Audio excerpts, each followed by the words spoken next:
விடுதலை பார்ட் 2 எப்போ ரிலீஸ் ஆக போகுது அப்படிங்கிறது தான் எல்லோருடைய எதிர்பார்ப்பாக இருந்தது. இந்த சூழலில் நேற்று அந்த திரைப்படத்தோட ஆடியோ லான்ச், இசை வெளியீட்டு விழா, அது மட்டும் இல்லாமல் ட்ரெய்லர் லான்ச் நடைபெற்றது. பல அரசியலை பேசியிருக்கார். போகிற போக்கில் தமிழ்நாட்டுக்கு இன்றைக்கி என்ன தேவையோ அப்படிங்கிற விஷயத்தை சமீப காலமாக திரைப்படங்களில் சாதி இந்த மாதிரியான மத ரீதியான கருத்துக்கள் அந்த மாதிரியான விஷயங்கள் இருக்கிறப்ப இது தமிழ்நாட்டுக்கு தேவையான ஃபாலோ பண்ணிட்டு இருக்கக்கூடிய பல விஷயங்களை ட்ரெய்லரில் பேசியிருக்காங்க. இன்னும் கருத்துக்கள் இல்லாதவர்கள் ரசிகர்கள் தான் உருவாக்க முடியும் அப்படிங்கிற ஒரு கருத்தை பதிவு பண்ணியிருக்காரு. உண்மையிலேயே அது ஏற்றுக்கொள்ள வேண்டிய விஷயம்தான். சமீப காலமாக குறைய விஜய்க்கு தான் அது ஓப்பனாக சொல்லணும்னா விஜயினுடைய இது தான் சிம்பிள் ஆகுது. வெற்றிமாறன் நேற்று ரொம்ப டென்ஷனாக இருந்தார். திடீர்னு பேசிக்கிட்டு இருந்தார். நான் பேர்லாம் குறிப்பிட விரும்பல, பொதுவாக எல்லாருக்கும் உதவி இயக்குநர்கள், உதவி ஒளிப்பதிவாளர்கள் சொல்லிட்டு எல்லாரையும் பொதுவாக சொன்னார். ஆனால் பின்னாடி இருந்து யாரோ பிளான் பண்ணுற மாதிரி அந்த பேரை விட்டேன் இந்த பேரை விட்டேன்னு சொன்னது கடுப்பாயி மைக்கெலாம் தூக்கி போட்டு போயிட்டாரு. இது அது மேடையில் அந்த மேடையை முழுக்கமாக ஆர்கனைஸ் பண்ணுறது அவ்வளோதான். அந்த நேரங்களில் போயிட்டு நீங்கள் ஏதாவது இடைஞ்சல் பண்ணுறப்ப அதை சொல்லுங்கள். இவரை விட்டு ஒரு யூனிட்டில் கிட்டத்தட்ட 150 பேர் வேலை செஞ்சுருப்பாங்க. 150 பேருக்கு ஒரு நன்றி சொல்லியிருந்தாருன்னா நிகழ்ச்சி முடிஞ்சு போயிடும். அதான் என்டையர் டீம்னு சொல்லிட்டார். அதுக்கு பிறகு நீங்கள் அவர் பேரை விட்டீங்க இவர் பேரை விட்டீங்கன்னு பின்னாடி இருக்கக்கூடிய மேனேஜர்ஸோ யாராவது சொல்லியிருப்பாங்க போல். அது எல்லாரும் பேரும் சொன்னால் அது அரை நாள் போயிடும். அதனால ஒரு டென்ஷன் ஆகி வடசென்னை 2 எப்போ வரப்போகுது அப்படிங்கிறது தான். அதற்கான அப்டேட் ஏதாவது இருக்குதா? வடசென்னை 2 பண்ணுறாரு. பட் அந்த டீம் கிடையாது, தனுஷ் கிடையாது, அமீர் கிடையாது, அந்த டீம் கிடையாது. கென் கருணாஸை வச்சு பண்ணுறாரு. வடசென்னை 2ல வேற ஒரு டீம் பண்ணுறாரு. அதாவது முன்னாடி நடந்த அமீரோட சின்ன வயசு கேரக்டர். ஆமாம், அந்த மாதிரி இருந்து கென் கருணாஸுடைய பையன் கென் தான் அதில் ஹீரோ. வெற்றிமாறன் தான் டைரக்ட் பண்ணுறாரு.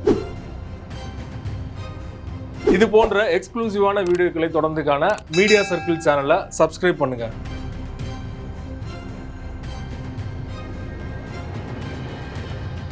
மீடியா சர்க்கிள் நேயர்களுக்கு வணக்கம். இன்றைக்கு நம்மோட நேர்காணலுக்காக சினிமா விமர்சகர் சுபைர் அவர்கள் நம்மோடு இணைந்திருக்கிறார். அவரோடு பேசலாம். வணக்கம். வணக்கம். விடுதலை பார்ட் 1 மிகப்பெரிய அளவில் வெற்றி அடைந்த திரைப்படம்.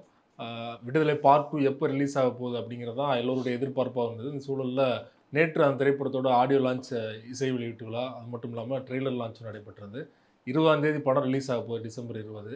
ட்ரெய்லர் பார்த்தோன்னே உங்களுக்கு என்ன தோணுச்சு முதற்கட்டமாக? பல அரசியலை பேசியிருக்கார். போகிற போக்கில் தமிழ்நாட்டுக்கு இன்றைக்கி என்ன தேவையோ அப்படிங்கிற விஷயத்தை சமீப காலமாக திரைப்படங்களில் சாதி இந்த மாதிரியான மத ரீதியான கருத்துக்கள் அந்த மாதிரியான விஷயங்கள் இருக்கிறப்ப இது தமிழ்நாட்டுக்கு தேவையான ஃபாலோ பண்ணிட்டு இருக்கக்கூடிய பல விஷயங்களை அந்த ட்ரெய்லரில் பேசியிருக்காங்க. இன்னும் எதிர்த்தரப்புலேருந்து இதை பற்றி பேச ஆரம்பிக்கல, வரக்கூடிய காலங்களில் பேசுவாங்க. அதில் முக்கியமாக அந்த ட்ரெய்லரோட எண்டில் பேசின விஷயம் தான் இன்றைக்கி சோஷியல் மீடியாவே பெரிய பரபரப்பாக போயிட்டுருக்கு.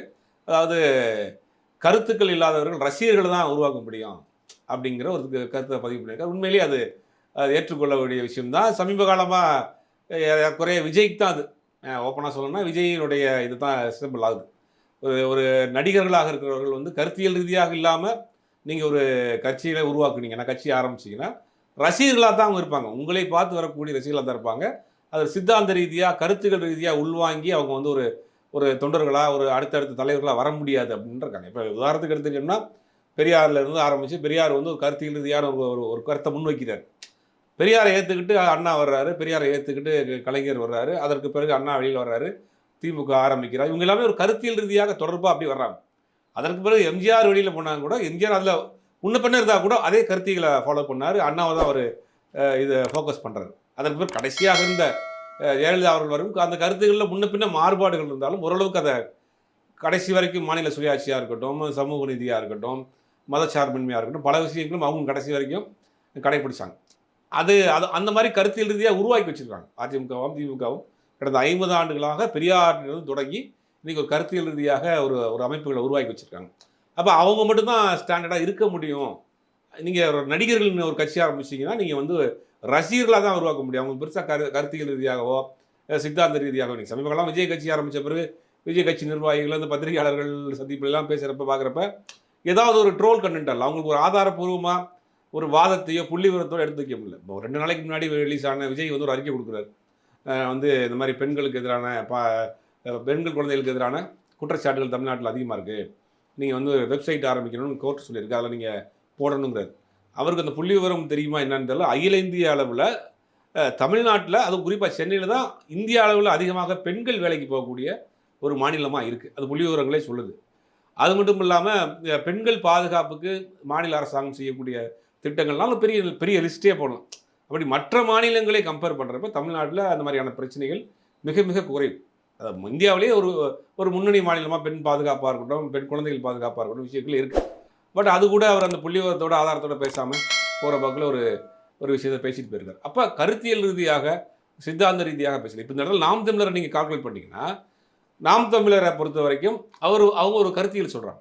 மார்க்ஸை படிங்க, அம்பேத்கரை படிங்க, பெரியாரை படிங்க, தமிழ் தேசியங்கிற ஒரு சித்தாந்தத்தை சொல்கிறாங்க. அது நடக்குதா நடக்கலையா, அதை ஏற்றுக்கொள்ள முடியுமா இல்லையாங்கிறதா ரெண்டாவது விஷயம். இவரும் அதே தானே சொல்றாரு, அம்பேத்கரை படிங்க பெரியாரை படிங்கன்றாரு. ஒரு கண் வந்து தமிழ் தேசியம், இன்னொரு கண் வந்து திராவிடம் என்ன சொல்றாரு இல்லையா? என்ன நீங்கள் அவங்க இந்த வரக்கூடிய ஆட்களுக்கு என்ன நீங்கள் எஜுகேட் பண்ணியிருக்கீங்க கேட்க வேண்டியிருக்குல்ல உங்களுக்கு. ஒன்றும் வந்து அவரே முழுவதுமாக படிக்கலன்னு வச்சுக்கோங்க, அடுத்து வரக்கூடிய காலங்கள்லாம் பேசுவார். இப்போ அந்த மாதிரி கருத்தியல் ரீதியாக இந்த ட்ரெய்லர்லேருந்து நம்ம வேறு ட்ராக்கில் போயிடக்கூடாது. ட்ரெய்லர்லேருந்து நம்ம வந்து என்ன தெரிஞ்சுக்கிற வேண்டியதுன்னா, கருத்தியல் ரீதியாக உருவாக்காதவர்கள் ரசிகர்களாக தான் இருப்பாங்க, நல்ல தொண்டர்களாக இருக்க மாட்டாங்கிற ஒரு பெரிய விஷயத்தை இந்த ட்ரெய்லர் எண்டில் வந்து சொல்லியிருக்காங்க. அப்புறம் சாதி மதத்தை வைத்து எங்களை பிரித்து அரசியல் செய்யணும்னு நினைக்கிறவங்களும் தோற்று போயிட்டே இருக்கிறாங்க அப்படிங்கிற ஒரு கருத்தியல் சொல்லியிருக்காங்க. ஒரு ஆல்ரெடி ஒரு தமிழ் தேசிய போராளியினுடைய வாழ்க்கை வரலாறு எல்லாருக்கும் தெரிஞ்ச விஷயம் தான். அதனுடைய நீச்சி ஆல்ரெடி விடுதலை 1 பெரிய அளவில் வெற்றி பெற்ற படம்.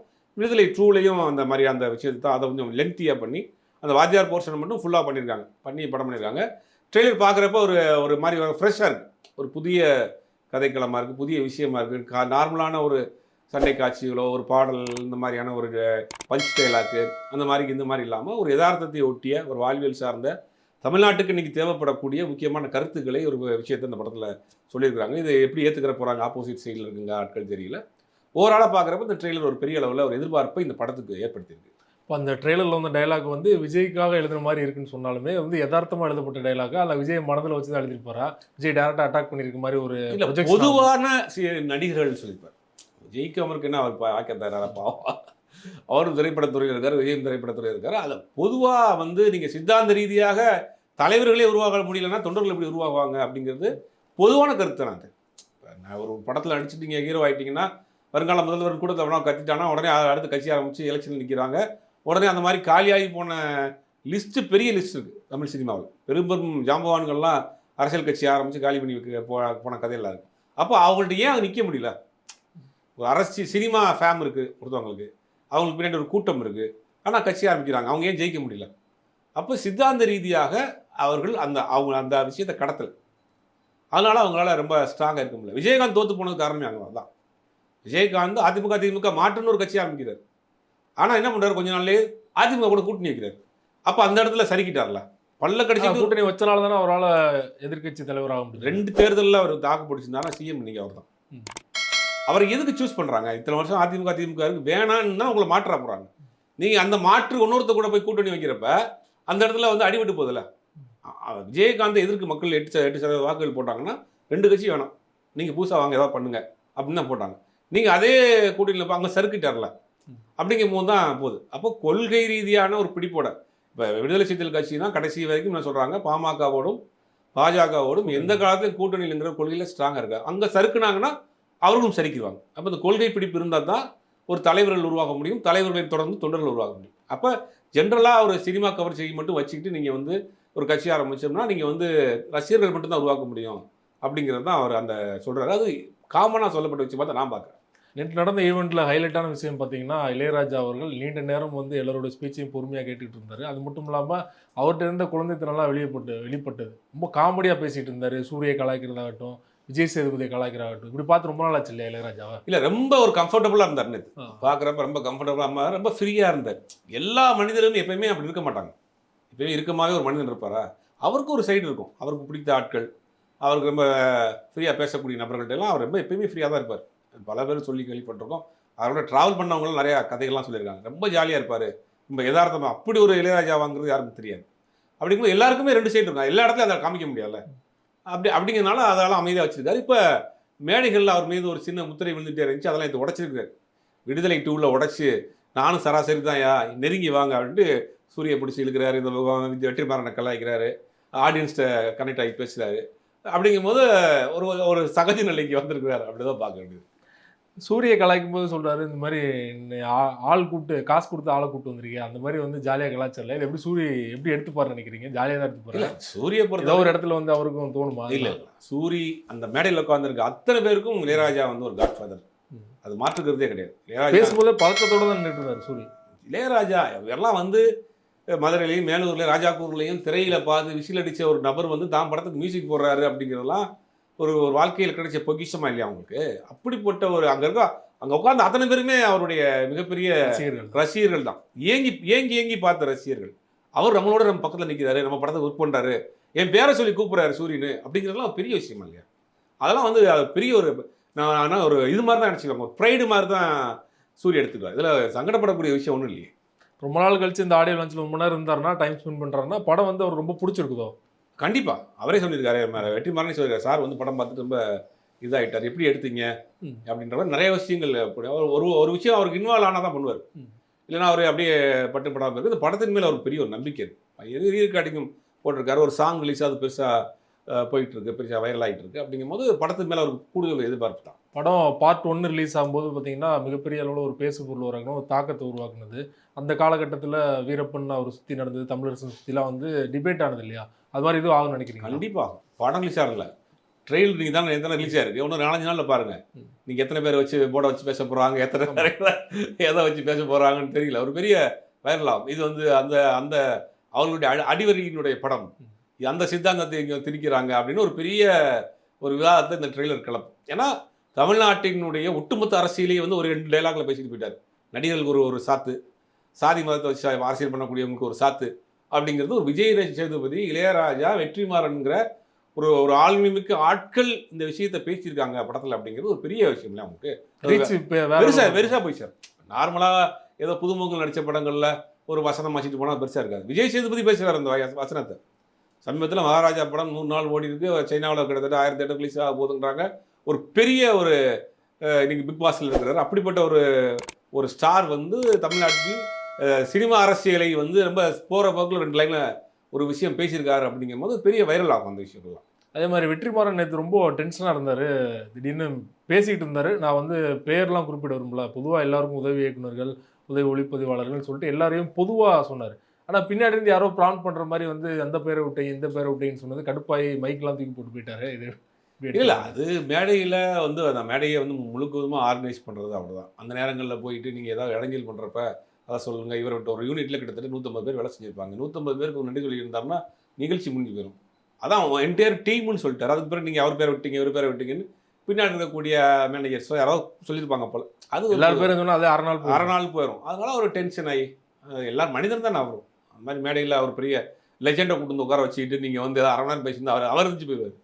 அவர் டென்ஷன் ஆயிருந்தாருன்னா அவரை சரியா பண்ணி அமுச்சு வைக்கிறதா எல்லாருடைய முக்கிய வேலையா இருக்கும். அவர் டென்ஷன் ஆகிறா தாங்காது அப்படிங்கிறதுனால அது அவரை டேக்கர் பண்றதுல இருக்கிற நேரத்தில் அந்த சின்ன சின்ன கோபங்கள் தான். அது வேற என்ன இருக்கு. இந்த வீடியோக்குள்ளே கமெண்ட்ஸ் பார்த்தீங்கன்னா வந்து படத்தோட ப்ரொமோஷன் எப்பயே ஆரம்பிச்சிட்டீங்களா அப்படிலாம் வந்து பேசுறாங்க இல்லையா?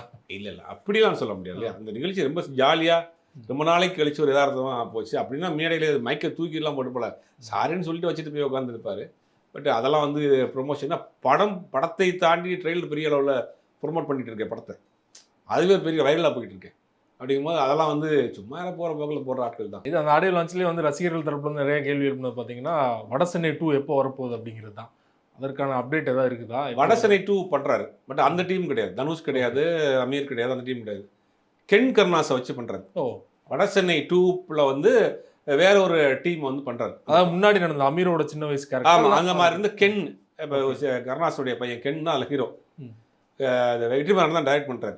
ஒரு ஷார்ட் டைம் படமாக அந்த பண்ண போகிறாங்க. அநேகமாக அந்த விடுதலை 2 பண்ணிவிட்டு அந்த அனௌன்ஸ்மெண்ட் வருவோம்னு நினைக்கிறேன். ஏன்னா ஆல்ரெடி ஸ்கிரிப்ட்லாம் பண்ணிட்டாங்க, ஸ்கிரிப்ட்லாம் பண்ணி வச்சுருக்க ரெடியாக இருக்குது. அநேகமாக அந்த படத்தை ஷார்ட் டைமில் முடிக்கிறதுக்காக பண்ணுறாரு. ஆல்ரெடி வாடிவாசலுக்காக ஒரு பெரிய பெண்டிங் இருக்குது. வாடிவாசலுக்கு முன்னாடி இது ஆரம்பிக்கிறாரா, செமன் டென்னிஸ் 2 படம் ஆரம்பிக்கிறான்னு தெரியல. இந்த படம் வடசென்னை 2 ஆரம்பிக்கிறார். ஆனால் சூர்யாவோட படத்தோட பூஜை இன்னைக்கு ஆரம்பிச்சிருக்காங்களே, ஆர்ஜே பாலாஜி. அது வந்து 3 மாதம் தான் கொடுத்துருக்காரு டேட். அந்த 3 மாதத்துக்குள்ளே அந்த படம் முடிச்சிடும். உங்களுக்கு பிப்ரவரி மார்ச்லாம் ஆர்ஜே பாலாஜி படத்துலேருந்து வெளியே வந்துடுவார் முடிச்சுட்டு. அதனால் அது முடிச்ச பிறகு ஆரம்பிப்பாங்க நினைக்கிறேன். இந்த படம் முடியறதுக்கு உங்களுக்கு இன்னும் ஒரு 2 மாதம் ஆயிரும் இல்லையா. முடிச்சுட்டு ஒரு மாதிரி ரிலாக்ஸ் ஆகிட்டு அடுத்த படம் அப்படிங்கிற பிளான் பண்ணுவார். விடுதலை பார்ட் 2 தொடர்பாக பல்வேறு விஷயங்களை எங்களோட பகிர்ந்து கொண்டீங்க. மிக்க நன்றி.